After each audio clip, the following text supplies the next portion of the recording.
let's go ahead and get started because we have a fantastic program today and I don't want to take any time away from Dr. Carter.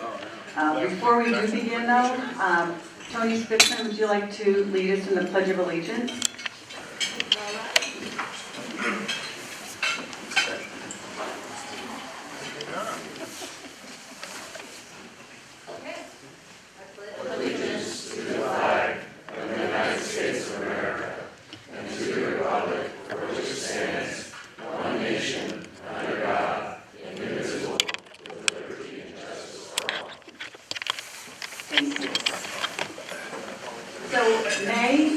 Asian American and Pacific Islander Heritage Month. The Alliance began celebrating Diversity Month 2 years ago at the suggestion of our board as a member benefit. In honor of and to celebrate Asian American and Pacific Islander Heritage Month here at the Alliance, your DEI committee has created a video based on interviews with several Sonoma County business and nonprofit leaders with a focus on leadership. Sonoma County is rich from the work of many Asian American and Pacific Islanders who have called Sonoma County home. For example, from the Press Democrat, author Amy Tan attended grade school in the county. Winemaker Kanye Nagasawa commissioned the Fountain Road Brown Barn in 1899. And artist Ruth Asawa created story panels for the Santa Rosa Old Courthouse Square, to name just a few. From the Resources for Employers website, diversity in leadership means greater depth and breadth of experience and perspective, which in turn allows for greater ability to relate to employees, clients, and prospective clients. Experience, perspective, and relatability facilitate innovation, which is critical to capturing and maintaining market share. We hope you enjoy this.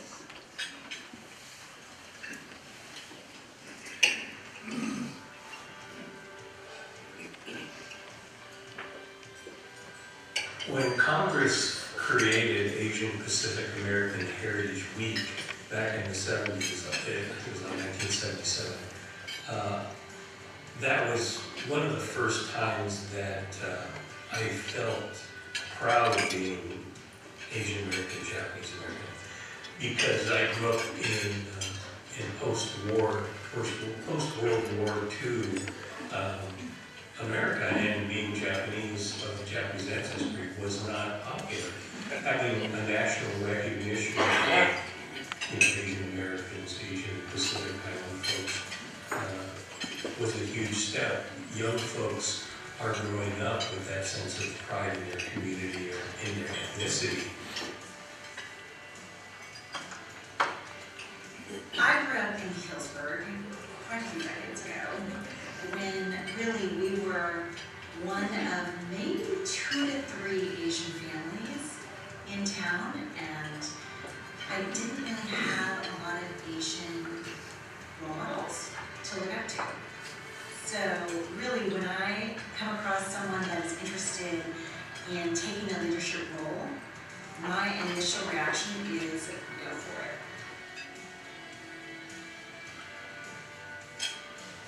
I have a lot of empathy for other people of color, or people that may have grown up marginalized or disenfranchised, because that's kind of how I felt growing up.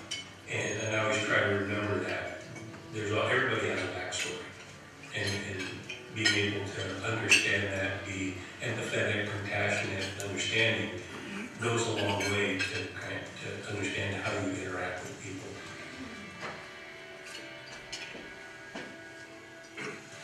Keep an open mind, having conversations with other people that come from different backgrounds and different roles could open your eyes up to a new way of doing something.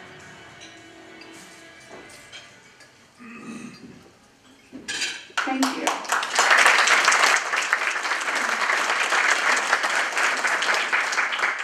And now it is my honor to introduce our program sponsor today, the Boys and Girls Club of Sonoma and Marin. Michelle Heery, who is their Chief Development Officer, is going to tell us a little bit about what's new there.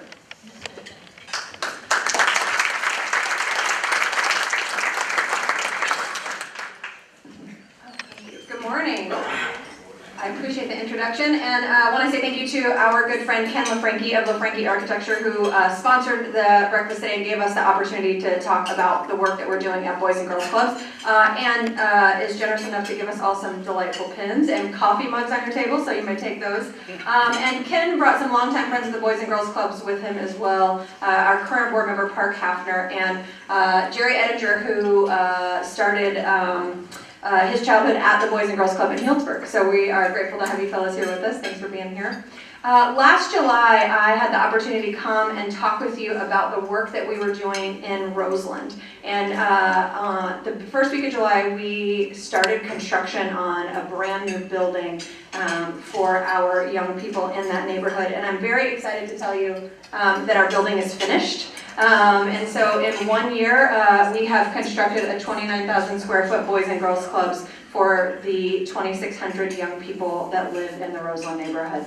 We are so excited. It has a full high school regulation gym, which I don't have to tell y'all is much needed in our community. We have lots of space available for young people to learn and grow. There's a STEM lab so young people can explore careers in technology and engineering. There's an art studio. There's a technology lab so young people can have connectivity to high quality internet and high quality computers to grow in their academics and also explore careers. There is a full dance studio for young people to learn to express themselves. And all of this is possible because of the support from the community, so thank you. Lots of our friends in the room, Summit State Bank, Redwood Credit Union, and many others have come together to help us raise almost $17 million to complete this project this year. We couldn't be more grateful because the need of kids in Sonoma County is deep. When rated for well-being, the neighborhood where this club is comes in last in all of Sonoma County. The young people there are learning the English language. Many of them come from homes where they are under-resourced. There isn't enough money to meet basic needs, much less to provide enriching experiences in the out-of-school time. There is low educational attainment.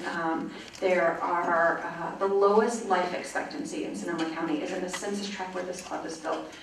We have been working with young people in Roseland since 2009, and over the years we've got to walk a lot of life with a lot of families. And right now we're serving 1,000 kids a day, but we've had 1,000 kids on the waiting list. And because of this community support, we're now able to welcome those young people into their very own club, and we couldn't be more excited.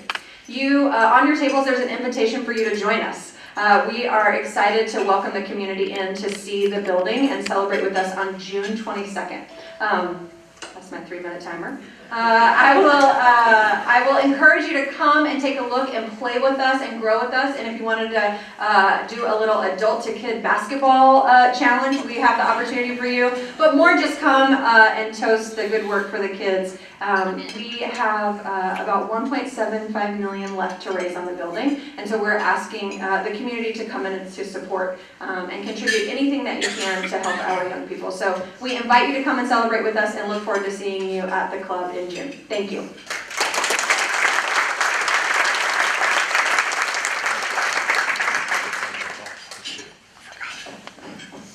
So now I have just a few announcements and thank yous. I want to thank you to Don and Alejandro from Sound Ideas for continuing to produce our videos. I want to thank all of you who responded to the program poll that Ty put out about a month ago.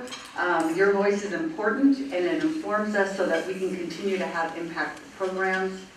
I also wanted to just make mention, Frank Chan joined us today, and as you all know, he's retiring from the Santa Rosa Junior College, and we just wanted to thank you, Frank, for all of your contributions to our community.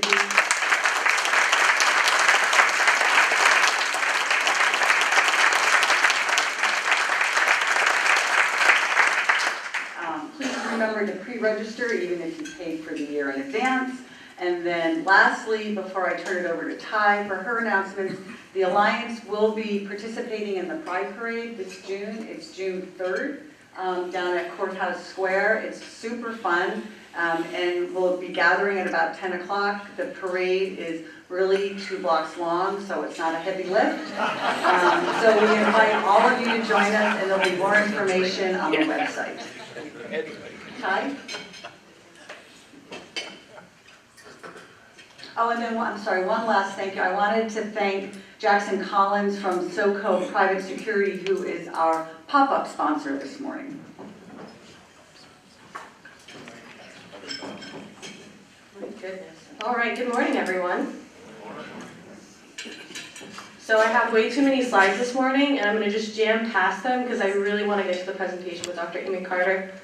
So if you see here on the blinking thing, we have a brand new website. It is created for membership organizations just like ours. It's meant to be ease of use and allows for our members to have exclusive benefits, things like membership forms, job board posting, and a mobile directory. So if you haven't already, click that little blue button and log in using your member-associated email. If you have any problems, just call me or shoot me an email. I'm always at this website and I'd be happy to help. On that website, you're going to find all the places you can register for upcoming events. So on tomorrow, we have our Skate Back Golf Tournament, and we still have a foursome left. So if you want to spend tomorrow afternoon on the green, give me a call and we'll make it happen.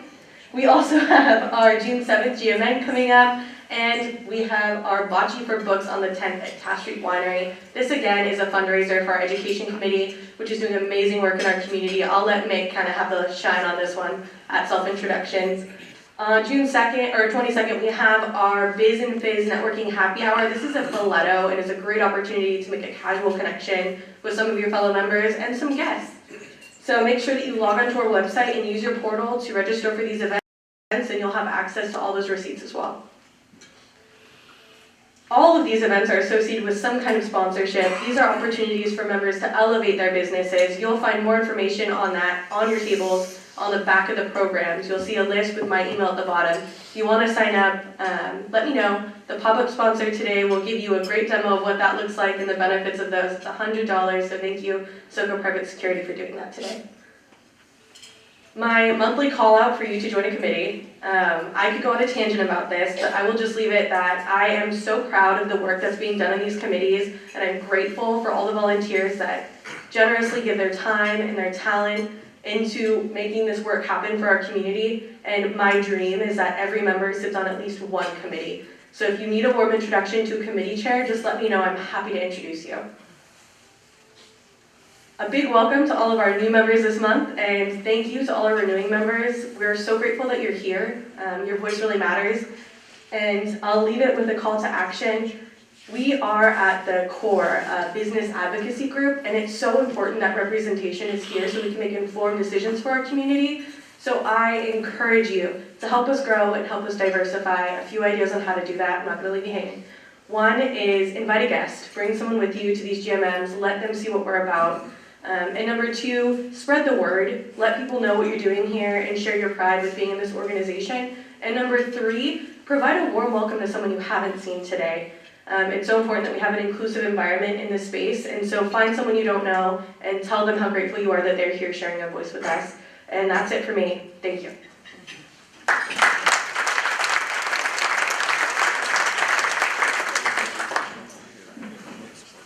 So now we are going to do our self-introduction. What I'd like you to do, if you're a guest, give your business card to Ty, and we'll go table by table and have the entire table stand up to introduce yourself. So just name and company.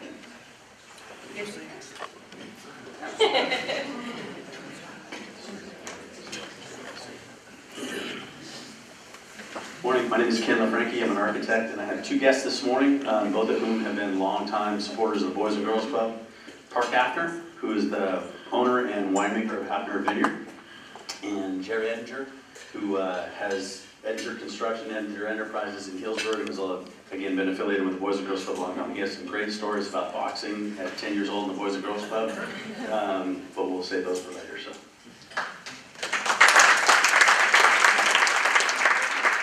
Michelle Heary, Boys and Girls Club of Sonoma Marin, where we no longer box. Haley Bly, Boys and Girls Clubs of Sonoma Marin. Dale Schroeder, Boys and Girls Clubs of Sonoma Marin.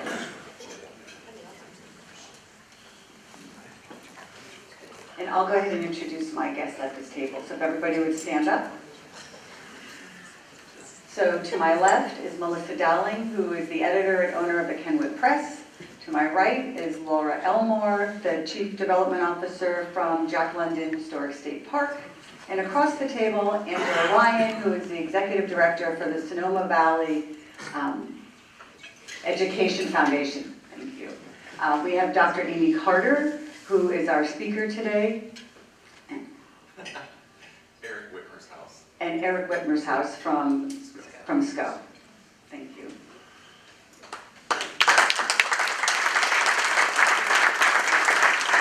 Good morning.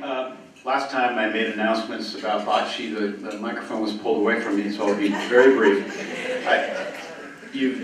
Dr. Chong's been introduced, but I would encourage you to, if you have time after this morning's meeting, to just come up and thank Dr. Chong for over a decade of contributions to our community. So a round of applause one more time.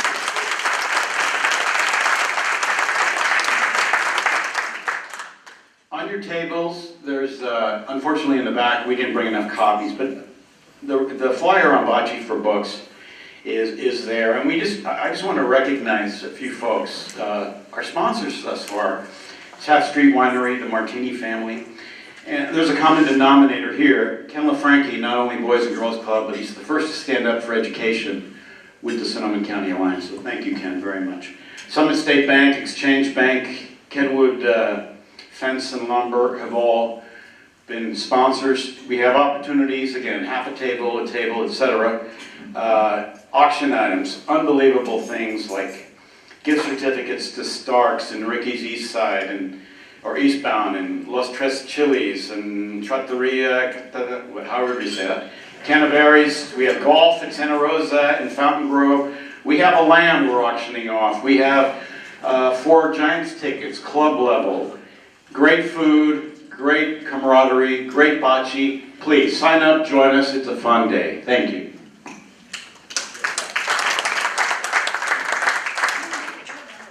Oh, you are. We had a little confusion because this is my first meeting, so but I am not a guest. So my name is Brandy Seppi. I'm the Chief Lending Officer at Summit State Bank.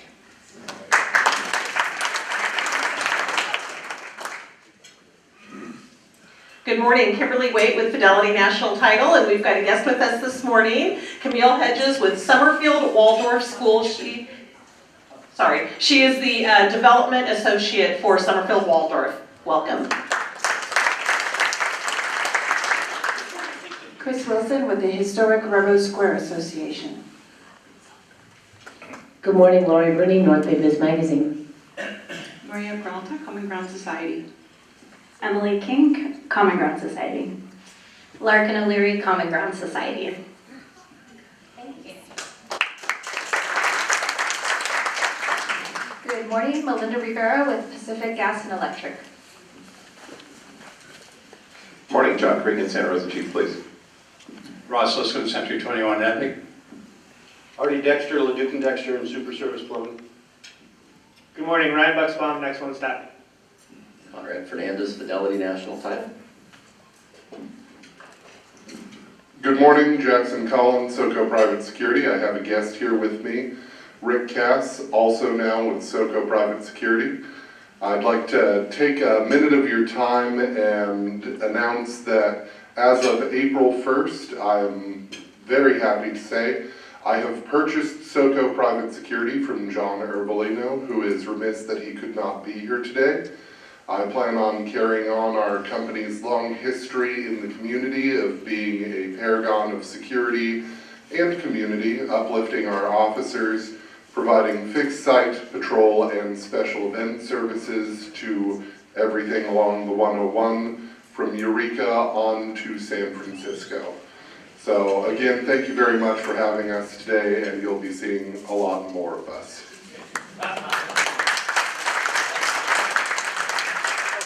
That was our pop-up sponsor, so if you're interested in having a minute at self-introductions, it's $100, just give me a call.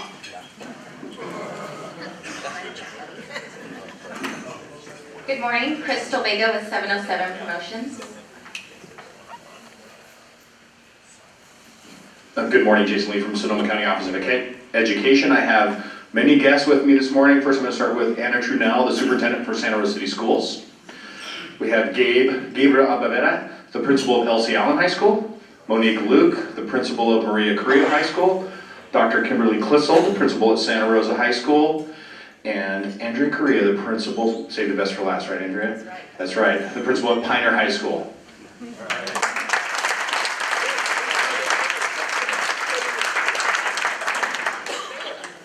Good morning, Chuck Ruth, Double Eagle Financial, where cash is still king. Good morning, Pete Lessinger Engineers, and I have a guest this morning, Michael Jacob of Talia Development, and a former board president of Community Matters.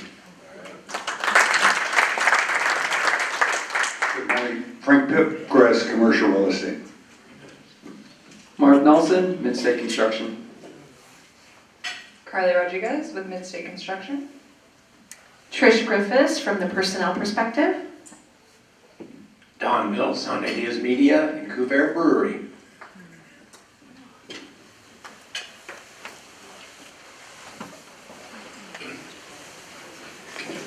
Carrie Chambers, Community First Credit Union. My guest is Laura Correa. She's a bilingual loan officer at Community First for mortgage lending. Good morning, Mike Martini, Tasbury Winery. Just real quickly, bocce is the best game because you do not have to put your wine glass down while you're playing.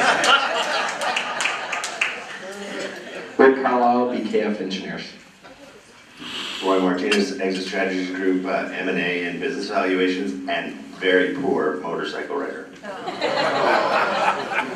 Dan Condren, member of SCAPAC. Justin Hunter, Holly Construction. Good morning, David Brown, Adobe Associates, Civil Engineers and Land Surveyors.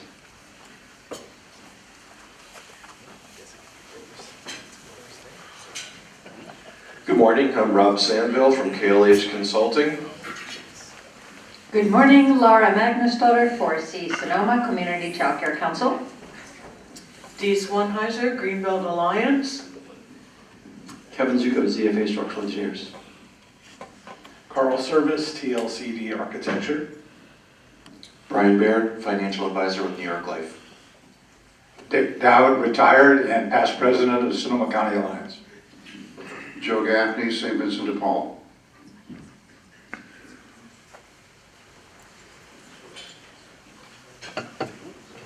Tony Spisman with 707 Promotions, and I'd like to introduce Russ Powell, who's a guest here today.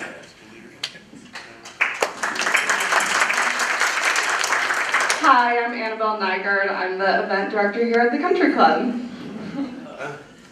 Good morning, Melanie Dodson, Executive Director for 4Cs, the Community Child Care Council. Corey McCormick with Holly Construction. Steve Click, Bauer Geotechnical. Tom Clemmer, Clemmer Construction. Good morning, Katie Hillenmeyer, Providence Santa Rosa Memorial Hospital. Michelle Bone.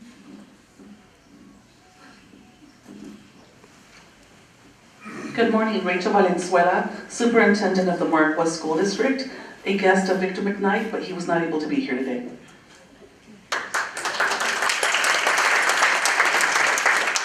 Good morning, David Pierce with Canopy Health. Eric Schmees, Golden State Lumber. Lisa Wakey Shafter, the North Coast Builders Exchange. Teresa Scott with Western Health Advantage. Steve Bertelbow with Friends of Smart. Allie Spitzer, Exchange Bank, and I have a guest, my sister, Sarah Lampenfeld of Sonoma County Office of Education. Good morning, Doug Williams, retired. Good morning, Vanessa Maynard, Chief Operating Officer of Next One Staffing. Good morning, Brandon Jewell with Career Technical Education Foundation, or CTE Foundation. Tony Crabb, Puma Springs Vineyards. Good morning, Dennis Harder, retired. Scott Kincaid, Facility Development Company, and I have two guests, both of which are from the Sonoma County Office of Education Board of Trustees, and I will allow them to introduce themselves. Good morning, Andrew Leonard, SCO Trustee, Area 3. Gina Kuklas, SCO Trustee, Area 1, Sonoma Valley, East Santa Rosa, and I'm the President this year of the California Counties Boards of Education. Morning, my name is Leslie Simmons. I'm also with CTE Foundation, and we have a guest today, Andriana Duckworth, who's our new Director of Development and Marketing at CTE Foundation. Juliana Graham, Wells Fargo Bank.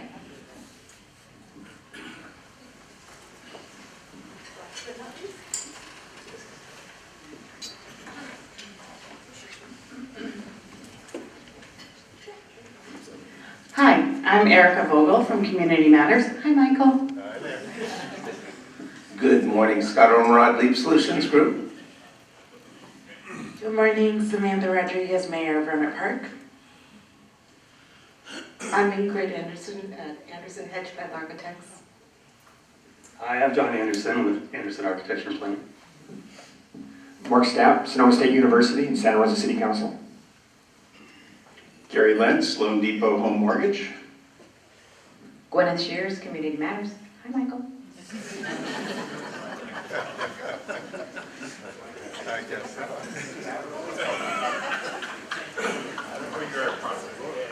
Fantastic. And now we're going to have a quick drawing. We have a 6-pack and a bottle of wine to give away to 2 lucky guests today. So I'm going to ask Dr. Carter to take the card.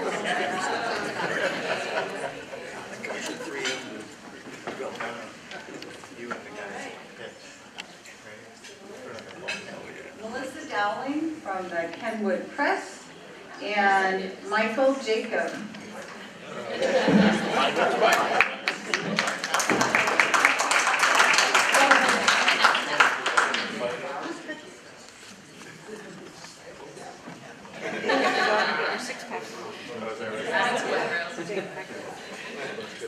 Oh, there you are.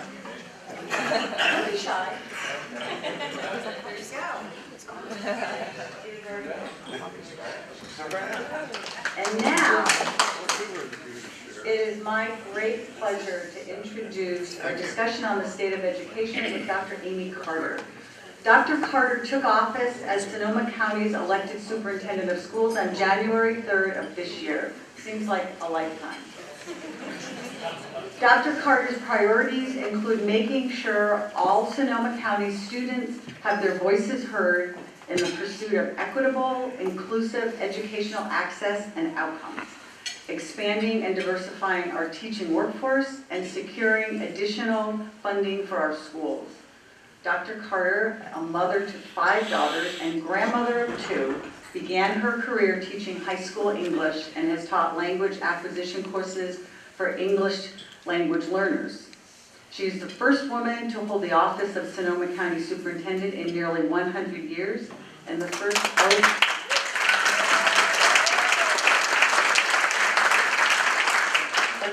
LGBTQ person known to have held that office. So please help me welcome her.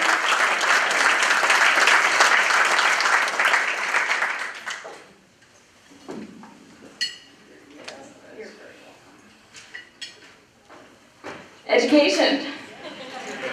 I just have maybe 1 or 2 slides and, probably 5 minutes here. Nothing much happening in education right now. Really excited to be here. Really appreciate the opportunity to talk about, a topic that is so critical to all of us. We're all invested in the future of our youth and where they're going, and that's really represented by all the individuals in our community that support education, that volunteer in education. We're very blessed that way with that kind of commitment. What does a county superintendent do? That's always the first question that I get. And I'll start with this. I am not the boss of all the schools. Much as I would love to be, that is not what the state statute authority that is granted to me. Essentially, I'm the CEO of all the schools. I have some authority under education code, particularly around finances. I make sure that all of our 40 school districts are able to meet their financial obligations. We have the opportunity to check into their budgets, and when they struggle, I have some authority to come in and help course correct. In 2013, the state legislature added some additional legislation related to county office authority. that gives us now new authority to step in when districts fail to meet academic growth, or they're disproportionately suspending students, or they have challenges having students attending their classes. But all that said, I have no authority over local school boards. Those are the elected officials that get to make the decisions for each district, and I have no authority to oversee any of those. So, much as I might want to. I also report to a board. These are also 5 elected officials represented of all the different communities. This board, in statute, is largely an appellate board, so they're a place where people can appeal if they're not satisfied with the decision that is made in certain areas by their local school board. My board is very invested in the outcomes for education. They're strong influencers and voices and advocates for students, and come to those offices with their own priorities. But collectively, those 5 individuals and myself report to the voters about in our efforts. We have just a basic mission. We're really here to provide service for the districts, and so that's how we support student success. I have some of my superintendents in here when they need extra support, if they have a challenge that needs greater levels of resource or outside support, they turn to me, and it's my goal to be as responsive as I can to their needs. I also have the opportunity to oversee some wonderful programs. Under state statutes, county offices can educate students in a handful of areas. We educate students who are involved in alternative education. We educate students who are in juvenile hall. We have the opportunity to educate students with high levels of disabilities. So my programs take care of those high needs students for districts across our county. And I have the opportunity to educate individuals who are interested in becoming teachers or administrators. We have a new branch, fairly new branch of the county office, which is our North Coast School of Education. And this is sort of a academic program that helps individuals qualify for those jobs in education, teaching, and administration. We get to support those new teachers as they get into the classroom, new administrators in the classroom, and believe me, that is a really meaningful work. The one thing that everybody asks me when they know that I'm a county superintendent is, what's up with 40 districts? Yes, here in Sonoma County, voters have decided over the years that this is our model. Of course, there's always a lot of interest in are there other ways that we can structure our educational system? Absolutely, yes, but that's in the hands of voters. I'll talk a little bit more about that in a minute. 65,000 students, 164 schools, and so my job is to sort of help 38 superintendents, because we have 2 unified districts, all row in the same direction, all work together, and we have some dynamic superintendents in this county that are just a privilege for me to support and work with. Our student makeup, the majority of our students are Hispanic and Latino. We have 48%, they make up 40% of our students. I think what's often a shocking number for places that I speak to is that we have 19% of our students are English language learners. So imagine the challenges that take place in our classrooms as we try to not only teach the academic curriculum, but also help our young students master both languages.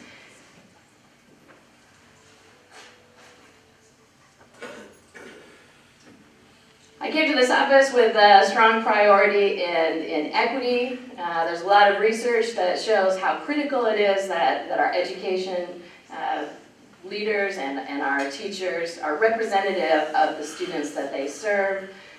With a student population of 48% Hispanic, I can tell you that that's really not reflected in our teacher workforce. And we continue to have disproportionate outcomes for our students. So students who come from affluent households and live in certain regions in our county do quite well. Their outcomes are predictably excellent. And then also we have regions where students who come from disadvantaged backgrounds or are underrepresented students, those students continue to struggle. And this is one of the priorities, of course, of our community, of our state, and something that we continue to work on as we close that achievement gap. We believe that all means all, there's nobody in education that's like, well, I want some students to succeed, right? All means all. And so because of that, those students that come to us with those disadvantages or those needs really need more from the education system. The state's established a financial model whereby those students, districts who serve those students get increased financial resources to help meet their needs. And it's a constant priority for us. How do we ensure that all means all? I mentioned a little bit about our workforce. We're constantly recruiting. If you know any young person who's trying to find their way in this world, or even an individual that's looking at retirement and a second career, we need you. What we've seen nationally is a drop in students who are signing up for credential programs and education programs. That was already at about a 30% decline. When the pandemic hit, we saw about 70% of those students drop out. So we really are looking down the pipeline without a rich workforce coming to us. If you can imagine, in this age of TikTok and social influence, there's not young people who are like, teaching, that job, right? We saw what teachers went through during the pandemic, and we need to tell a better story to young people about how this career is one where you can change lives. And so we continue to advocate at the state level also to make sure that when those students come to us that we're able to offset some of their student debt. At the North Coast School of Education, we have a scholarship set up for our diversity students. We want to make sure that there's never a financial obstacle to them. So if you have anyone in your life that might be considering education, send them our way. We'll sell them on it. And of course, we're all very focused on school safety. After all that we've seen in this county over the past few years, it's obviously a key priority. When I ran for this office, it was interesting to me that there wasn't an individual at the county office who had safety in their title. It wasn't clear, who held that together. There was a whole team of individuals. So I've recently put into place an assistant superintendent who does have that as their focus. I think in this day and age, it's just too critical. We have to make sure that our schools understand best practices, that they're prepared for anything that comes their way. And we've learned from the fires how critical and how immediately we have to stand up our community resources to respond. And so the Sonoma County Office of Ed is really leaning into issues of safety. We're supporting Santa Rosa as they're working through the challenges that they have faced. And it's a new day for us, and we need to be thinking about the most unthinkable scenarios to prepare our schools to feel confident no matter what comes their way. Campus safety isn't, about metal detectors and fences and cameras and all those things. Those can be contributing tools. But really what we've found, and a lot of research has shown us, that it's about the campus culture and making sure that every child that shows up on a campus feels seen, feels connected, feels of value, that is the best way to increase the safety of your campus. I know that's really where Santa Rosa is leaning in, and so many of our districts are focused on how do we make sure that campus culture is strong. Making sure that there's mental health resources for students when they struggle, empowering educators so that when they see behavior or signs that might be disturbing or concerning, that they know where to take that information, they know how to respond to that information. And the bottom line is when we create these safe school cultures, our students do better. So that's really where we're leaning in as an educational system. Each local school district gets to decide how they feel about any additional supports, including school resource officers. But as a collective, all 38 districts I know are very focused on their positive school culture and making sure that children feel seen. Just having one trusted adult for a student can really lower their risk of incidents of violence, of bullying, and that's really our focus. All right, school funding. So one of the things that I think is important for us in Sonoma County to have on our radar is that while we've seen over the last few years the per pupil spending from the state has been increasing, we're doing better that way in a per pupil standpoint. But here at Sonoma County, we have a unique problem, and that's our declining enrollment. We have a low birth rate. We saw families with young students moving out, and that's estimated to be at about 8%. So imagine if I told you you had to cut your household budgets by 8%, you know, the kind of sacrifices that you would have to make to accomplish that.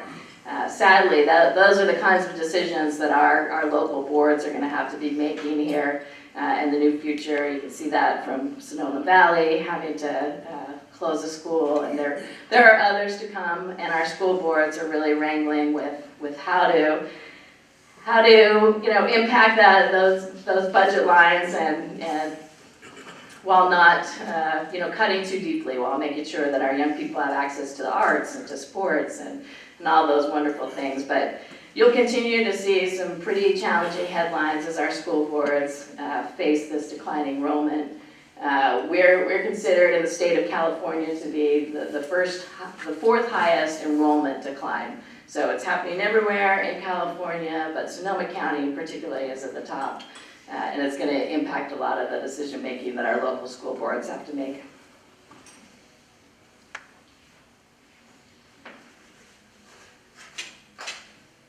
As you can imagine, coming out of the fires and the pandemic, we've really had an impact to our young people and to our academic systems. Our students, many of our students haven't had that full even continuous year for many years. They've had to be sent home throughout. They've experienced a lot of disasters and trauma. And so in education, we're really trying to move forward. If you know an educator, they'll tell you that we're seeing very high levels of at-risk behavior. We have students who are coming to us with some immaturity, many times, several years below where they should be from a sort of ability to control their behavior. And so this is something that was kind of unexpected coming out of the pandemic, and I can tell you it's taking a lot of our educator and our educational system's time to step in and support those behavioral needs. The negative impact of that pandemic on our young people, I think, will continue to be with us for many, many years. And so our local superintendents and administrators and teachers have really had to add to their already heavy plates. How do I support the emotional health of these students? How do I teach those pro-social skills, all while trying to make sure that they understand fractions, right? So it's a very difficult environment to be an educator in. The county office is working on supporting that. We have a big conference coming up in next month. We have Nadine Burke-Harris coming, the former state Surgeon General. And we're encouraging our educators to join a book study related to helping teach students who have experienced trauma. And we're really trying to build some capacity there. And that's going to continue to be a focus of ours for this foreseeable future.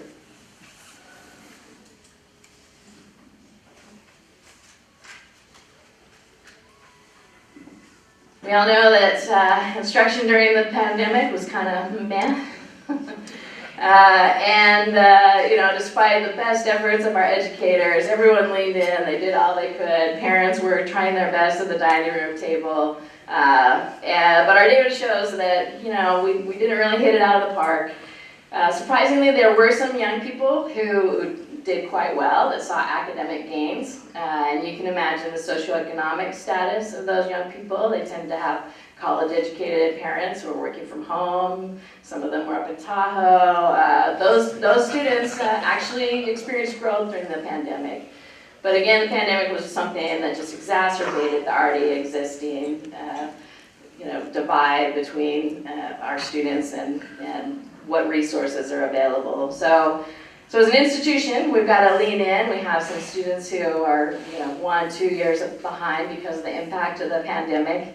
And so our educators not only have to teach those young people who did well right at the grade level, they also are working very hard to try to pull up some of those educational gaps that our students might have missed. Most of our districts have a very robust after-school program. We're putting in tutoring programs. We intervene when students are showing us that there's gaps. Educators are trained to sort of go back, scoop up that knowledge and pull it up. What research has showed us is that taking a student and dropping them down a grade, or taking the 3rd grade curriculum and setting it aside to teach the 2nd grade curriculum is not beneficial for a child. The most beneficial strategy is to keep our children at grade level and continue that progression. And then when we find those gaps of knowledge, take a pause with the students that have those, support that learning, build it back up, and keep them all on track. So we are expecting that we'll have young people who are ready, well prepared for college, but it's taking a Herculean effort out of our educators. We've all seen the headlines, particularly the statement that came out from our Surgeon General related to the crisis of young people's mental health. We are definitely seeing that here in Sonoma County, high levels of depression, of suicidality, and general disengagement, anxiety. There are young people who have such high levels of anxiety they can't even come to campus. And it's a new day for us in education. We're rapidly doing all we can to learn about how to support these mental health needs. Of course, most heartbreaking is that our suicide rates in Sonoma County for our youth aged 10 to 18 have increased. And the most impact is on our Black students, our Hispanic students, and our female students. So it's a 4-alarm fire for all of our educators. We're working really closely with Behavioral Health Department and the county to find those resources so that we can infuse the system with mental health supports. Even though there are some one-time threads of funding for mental health support, where we're having a challenging time finding people to fill those jobs. We're very hopeful about the state legislature is sort of indicating to schools that we'll be able to pull down Medicaid dollars, we'll be able to pull down private insurance dollars, because like it or not, this is where our young people are. We're the ones who know what their needs are, and so we should have the resources and authority to connect these young people with those resources that they need from a mental health standpoint. Many of our schools are establishing wellness centers. These are just resource centers in the heart of campus where young people can go, be connected with mental health supports, take a break, learn some skills around anxiety. But we're really, the whole sort of structure of schools is being rethought to meet the needs of this generation. We're seeing a lot of promise in programs like peer counseling. We're seeing a lot of progress in group therapy. What I love about this generation is they'll tell it to you straight. They're not going to be shy about it. They're great advocates for mental health and wellness. They speak openly about such things. And really, there's a lot of the work that we're doing for young people that is being led by young people. They're telling us what they want. They're telling us what they need. And of course, as we're here in Mental Health Awareness Month, you'll see a lot of our campus is focused on this, working to destigmatize this so that our young people feel comfortable talking about their needs, and we know how to meet them. College and career readiness. About a year ago, I came across a really alarming statistic that 1 in 5 of our young men ages 18 to 25, not employed, not in college. And to me, I see that as a failing of the education system. You know, they're home playing video games, maybe kicking it around, right? And that's not how we're gonna have a robust and healthy society. And I see the high school as the time that we really have to connect these young people with careers. One of the things that drives me crazy about our education system is I used to teach juniors English, and we'd see those young people junior year. They're working so hard, they got AP History, they got AP English, they're taking the ACTs, and then they get to senior year, and guess what their counselor tells them they have to take? English and Econ. Literally 2 classes are required for a high school senior. Depending on the courses that they've taken before, there might be some electives. So for me, I see this as such a rich opportunity, right? Like, we have some students who have partial days, we have some students who, and that's where we've got to take advantage and get them plugged into Santa Rosa junior college courses, get them connected with internship experiences. I think that's the year where we can make an impact to the number of young people who aren't entering college and who aren't entering the workforce. It's our job to inspire young people to make sure that they see that future for themselves. And I know all of our high schools are working very hard to make sure that those connections happen throughout high school, but particularly that senior year. Our students, if you're not familiar with A through G is an academic requirement that our young people have to complete in order to enter 4-year institutions. The state of California says to get a high school diploma, you need 180 credits, but those 180 credits are not completely the ones that will take a child into the college system. And so we, as an educational system, it's upon us to make sure that those young people get those additional courses in their high school years so that when they get the diploma, when they apply to the 4-year institution, it's an open door. It's a gap that continues to plague us. Recently, Santa Rosa City Schools made that college entrance requirement actually the high school requirement for students in an effort to make sure that all children left the system able to enter 4-year institutions. But it's an area that we're working really hard on. Recently, Petaluma City Schools sat down with Sonoma State University, and they have arranged an agreement that they're still kind of working out the details, whereby any student who graduates from a Petaluma City Schools high school and has completed those A through Gs in January will receive an acceptance letter from Sonoma State University. And that can be so disruptive for a student, particularly a student who never, yeah, exactly, clap that up.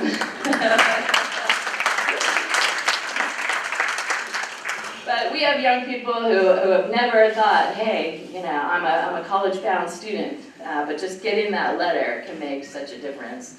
I've seen young people in their senior year might be behind in high school credits, but we've put a Santa Rosa Junior College class into their day. Suddenly, not only are they getting that high school diploma, they've got a college transcript. So it's such a great opportunity to really disrupt. We're partnering with SSU and going to lean in as the county office to hopefully ensure that guaranteed acceptance goes countywide.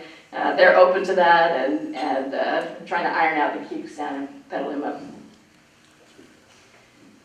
Universal pre-K, you know, we had a governor who part of his platform was how important it was for our young people to have a strong and robust education.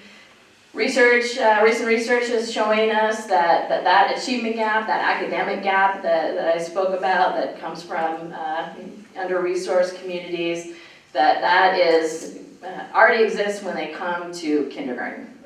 And one of the best ways that you can disrupt that, you can make sure that those young people have strong academic outcomes, is by getting those students into a preschool program, a transitional kindergarten program.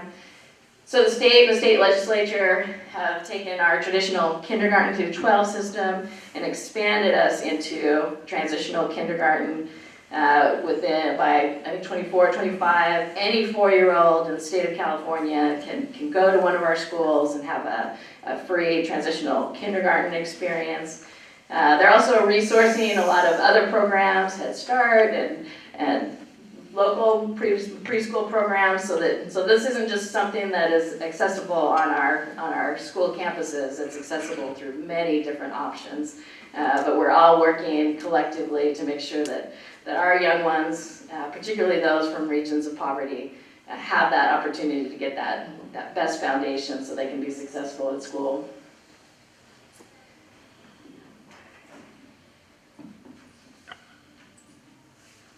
I mentioned our workforce. Again, we're grappling with our unfilled positions. In the state of California, there were 20,000 teaching positions that weren't filled last year.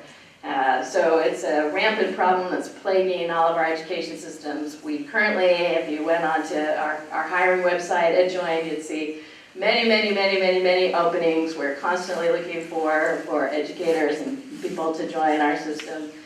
The North Coast School of Education continues to recruit our program, seeing more and more students signing up, more and more students of diversity signing up, but it's still just a drop in the bucket. Having been a new teacher myself, and I tell people the day that I got my first paycheck, I had to sit on my hands at my desk so I wouldn't pick up the phone and quit. That night, I took my paycheck to my classes. I was an internship educator, and so I was in classes at the same time I was teaching. And my classmates said, "Hey, you got your check today, right?" So I said, "Oh yeah." I pulled it out, set it on the table. I'll never forget. There was a student next to me who leans over and she goes, "I make that much in a weekend at Applebee's." But to qualify for our educational careers, there's a lot of academic preparation. There's not only a 4-year bachelor's, there's an additional year, sometimes 2 years to qualify for the credential. And so our teachers are coming to us with a lot of debt and getting paid what you could make in a weekend at Applebee's. And so part of the solution that was in place for me, I lived in Central Valley and I had the opportunity to buy a reduced home. It made all the difference for my family. I was able to work where I lived. The Sonoma County Office of Education, we're stepping out and piloting a program for teacher housing. We've acquired some property. Our board is very invested in making sure that we show the county the benefits of stepping in and creating quality housing for educators that they can access and kind of take some of the pain points off.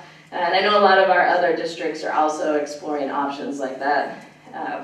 But we've just got to think differently about how to tell a story to young people, how to recruit them to Sonoma County, given the high cost of living.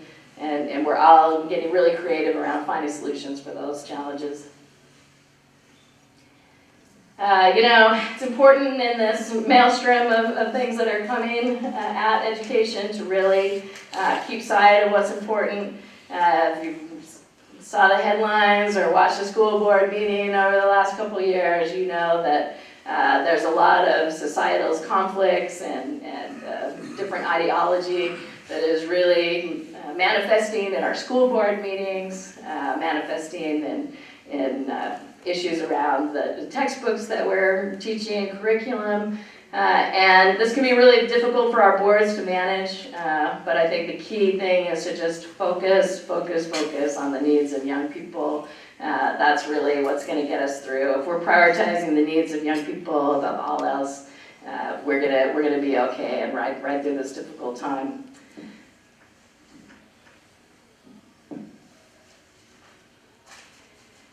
I think as I continue my work at the Sonoma County Office of Education, it's a system that was built over 100 years ago, and my work as I stepped into this office was to really retool my team, make sure that we have individuals in place that are targeting all these new elements that I've just talked about.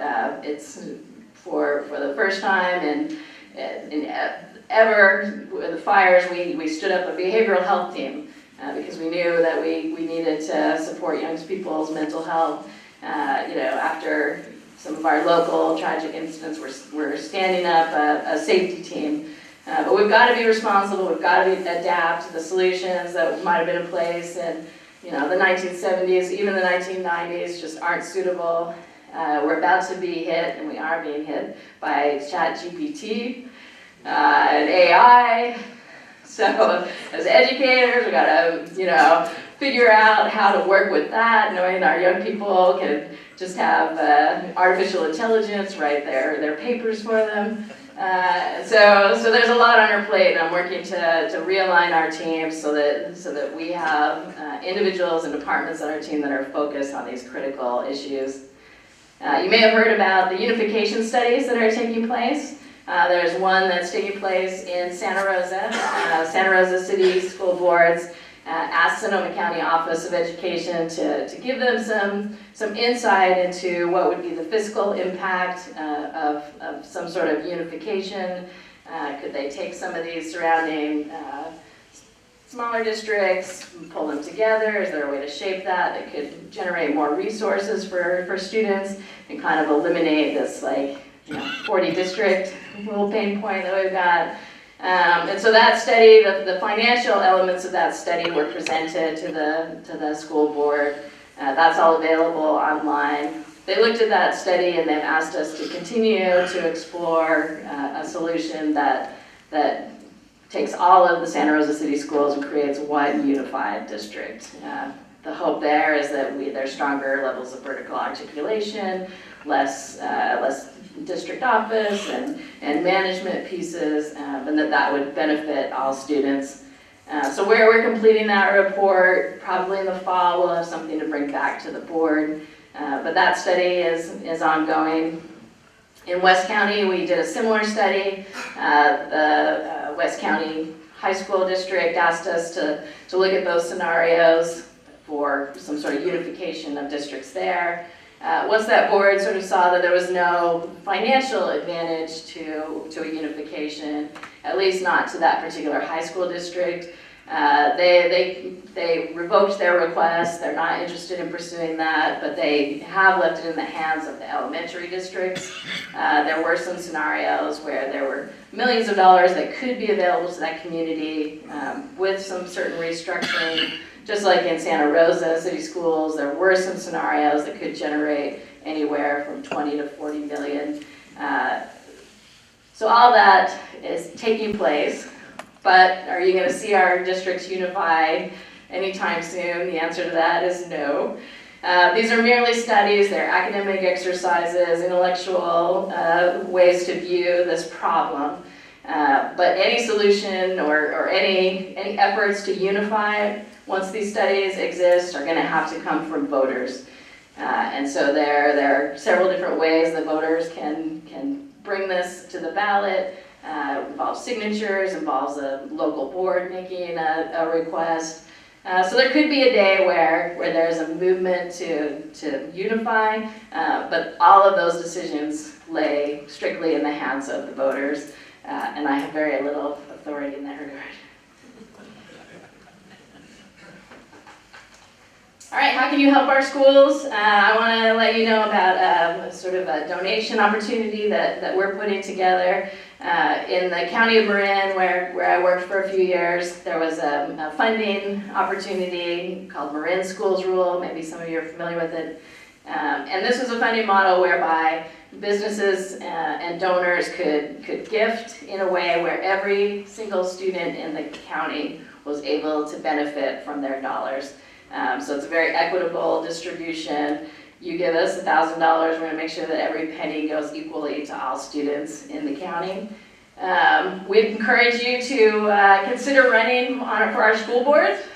We lost a lot of school board members through the pandemic. A good 20 of our school board members said this is not for me. And we continue to see some high turnover with our school boards. There are some open school board positions right now, so let me know if that interests you at all. We do need parent volunteers, come to our campuses, see what we need. It's going to take a village, and we've got to all work together. We have standing committees in all of our districts. One is focused on our English language learners. We love to have their voices in the room, advising us on how we can best meet the needs of their children. And we have a standing committee called the Parent Advisory Committee that helps us write our annual plan. So we need community members to come in, look at our data, give us a fresh set of eyes, make some recommendations about how we can be spending our resources. And with that, I'm going to open it up to questions and see what's on your mind. So we have time for a few questions.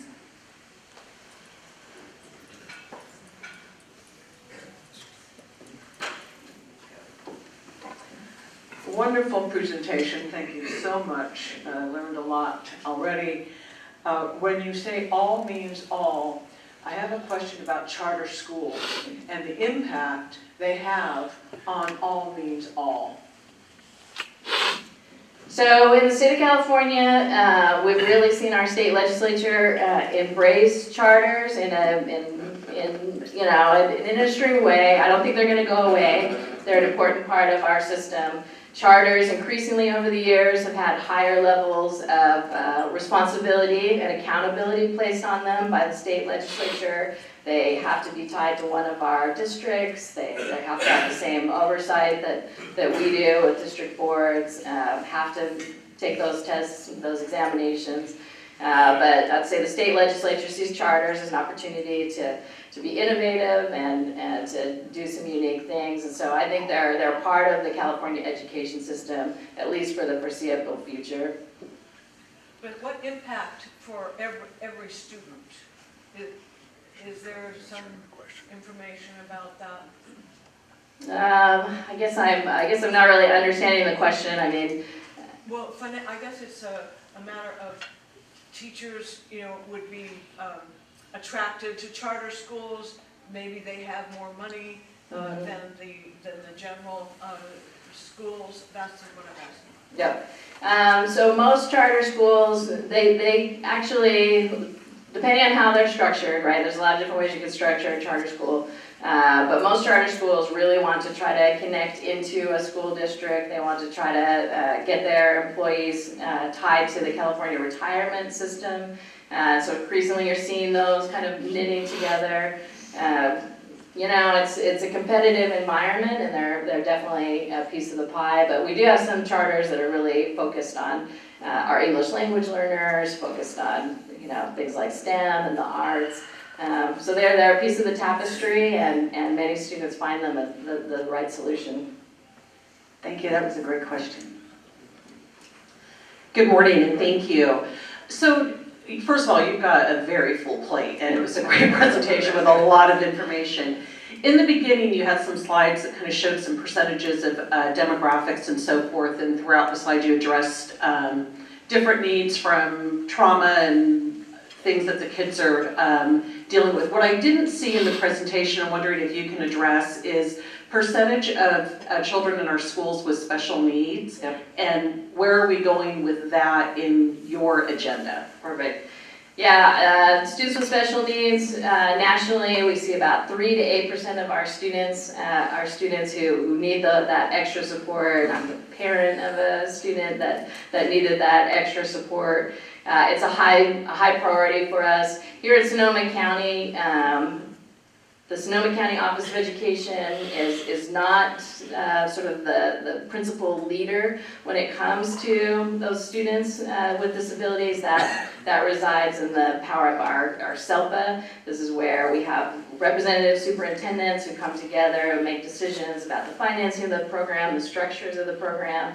Where the county office fits into that is we are a piece of that puzzle, taking those most high-risk students, making sure that they have a great place for their education. And so it's a space also that we're seeing more of our districts struggle in. We have schools like our districts, like I mentioned, that will qualify for that additional assistance where the state gives us some authority to come in. And we've seen increasingly, particularly this last year, that our students with disabilities are not making the academic gains that they need to in some of these key districts. So we have a scope of work mapped up for us for next year to pull in these districts, work very heavily with educators, make sure they understand the needs of students, make sure we're focused on inclusivity, make sure that these districts are understanding the rights of students. And so that's going to be just a multi-district, countywide project that we hope we're going to be able to make an impact on that metric. Thank you. Great question. Amy, it's Mark Stapp from Sonoma State University. Thank you for a great presentation, and thank you for shining a positive spotlight on Sonoma State. We are looking forward to rolling out automatic admission throughout Sonoma County and Napa, and it's a great partnership. Thank you very much. And you alluded to it in your presentation, the A through G gap. How can we close that a little bit? Just to give folks an example, of the students who graduate from high school in Santa Rosa, who actually receive their diploma, the number of students who are eligible to apply to a UC or CSU is something in the range of 36%. And am I in the ballpark on that? It's lower than you think. We're underperforming LAUSD. How do we bump that up so that students at least have the option to go on to a UC or a CSU? I really appreciate that question. There was a massive study that was done in Chicago City Schools, and they were looking for what is the one thing, what is the indicator that helps us know if we're seeing a high school graduate or not. And they looked at everything from home life to connection to activities, and they found that there was one metric that consistently impacted whether a student was going to graduate with a diploma, going to graduate college and career ready, and that was 9th grade failure rate.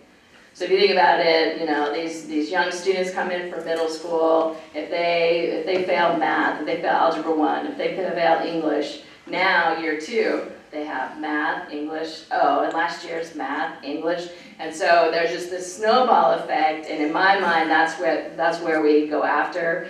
We're going to create a network next year that's strictly focused on that 9th grade failure rate, bringing all of our high schools together, sharing best ideas, sharing solutions. If we can just address that problem there and make sure that a higher percentage of our freshmen have completed their coursework, it exponentially increases the space in their transcript and in their day, their own mindset about themselves, and it sets them up to complete exactly that, the A through G. Additionally, we need to make sure that all of our high school counselors are sitting across from parents, making it very clear, particularly parents that might be new to the country or might be first generation, looking at a first generation college student. And make sure that those families understand that checking the boxes for the high school diploma is not enough. It has to be more. And so we're also creating a collective of our high school counselors, making sure that we're analyzing transcripts. They understand how critical it is, because you're right, we're just not doing well enough here in Sonoma County.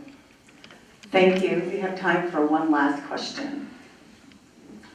Hi, thank you for your presentation. As a father of 2 daughters in the Sonoma County School Districts, I was troubled when you said that suicidality and depression are increasing in our Black, Hispanic, and young female populations.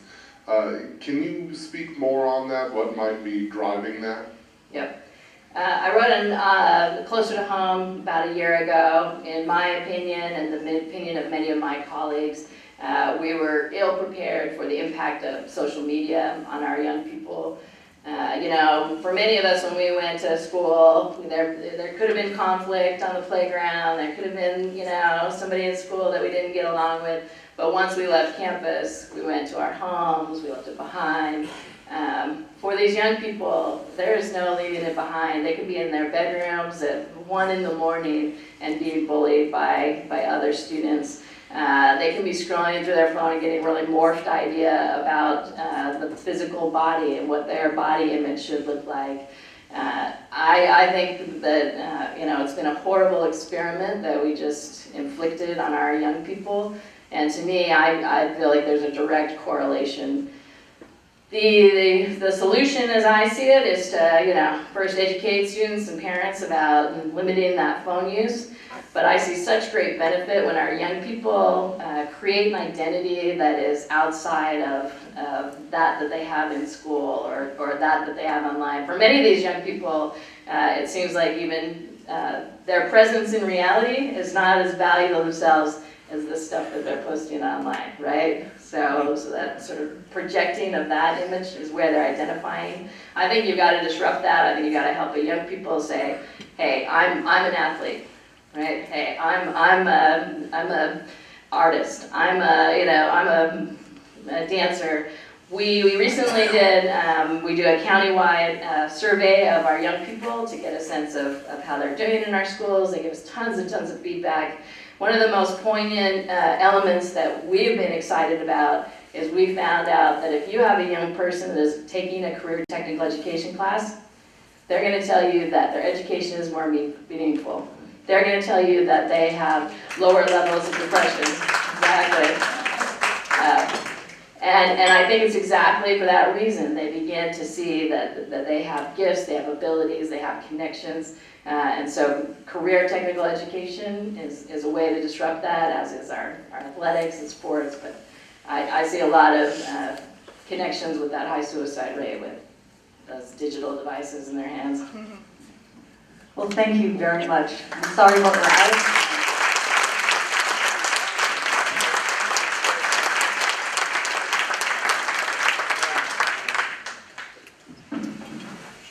This is usually the time that I thank all of the elected officials by name that were here today, but there seem to be a lot. So I would like to just ask all of the elected officials, the school boards, to stand and just be acknowledged.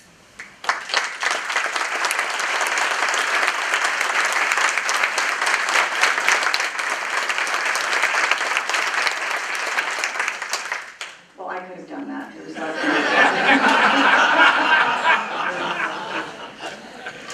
Okay, so next month, please join us on June 7th.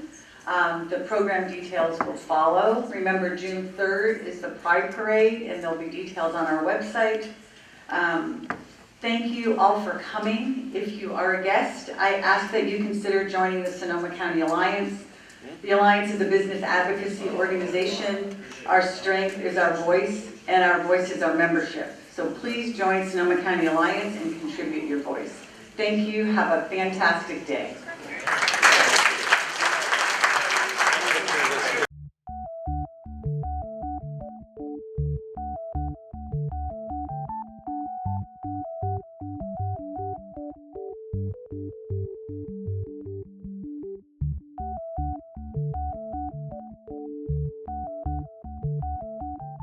You